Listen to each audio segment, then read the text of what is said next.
অধ্যাপক মিয়া গোলাম পরোয়ার বলেন, বাংলাদেশ জামাত ইসলামীকে যদি রাষ্ট্র পরিচালনা করার দায়িত্ব দেওয়া হয় তাহলে একটি কল্যাণকর দুর্নীতিমুক্ত বাংলাদেশ উপহার দিবে। বাংলাদেশের মানুষ আজ হতাশ।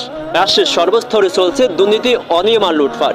জনগণ বিশ্বাস হারিয়েছে রাজনীতিবিদদের উপর। কিন্তু বাংলাদেশ জামাত ইসলামের রাজনীতি সম্পূর্ণ আলাদা। আমরা রাজনীতি করি আল্লাহর ভয় নিয়ে, মানুষের খেদমতের নিয়তে। আমি দৃঢ়ভাবে বলতে পারি, বাংলাদেশ জামাত ইসলামীকে যদি রাষ্ট্র পরিচালনা করার দায়িত্ব দেওয়া হয়, ইনশাআল্লাহ আমরা বাংলাদেশকে উপহার দিব দুর্নীতিমুক্ত, ন্যায়ের ভিত্তিতে গঠিত কল্যাণকর রাষ্ট্র। আমাদের নেতৃত্বে থাকবে খোদাভীরু, জবাবদিহিতা, স্বচ্ছতা এবং ইসলামী নৈতিকতা। প্রশাসন হবে দলীয়করণ মুক্ত, বিচার বিভাগ হবে সম্পূর্ণ স্বাধীন এবং জনগণের সম্পদ থাকবে নিরাপদ। আমাদের দলে দুর্নীতিবাজের ঠাঁই নাই এবং ভবিষ্যতে থাকবে না। আমরা বিশ্বাস করি রাষ্ট্র পরিচালনা একটি আমানত। বাংলাদেশ জামাত ইসলামীর হাতে এই বাংলাদেশ নিরাপদ।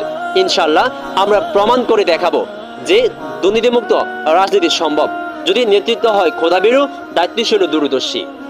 বাংলাদেশ জামাত ইসলামীকে যদি রাষ্ট্র পরিচালনা করার দায়িত্ব দেওয়া হয় তাহলে এমন একটি বাংলাদেশ উপহার দেবে যে রাষ্ট্রে সবাই চাকরি পাবে মেধা এবং যোগ্যতার ভিত্তিতে, যেখানে বিচার হবে সবার জন্য সমান, যেখানে ঘুষ দুর্নীতি কোনো স্থান থাকবে না, যেখানে একজন রিকশাওয়ালার ছেলেও স্বপ্ন দেখতে পারবে ডাক্তার এবং ইঞ্জিনিয়ার হওয়ার।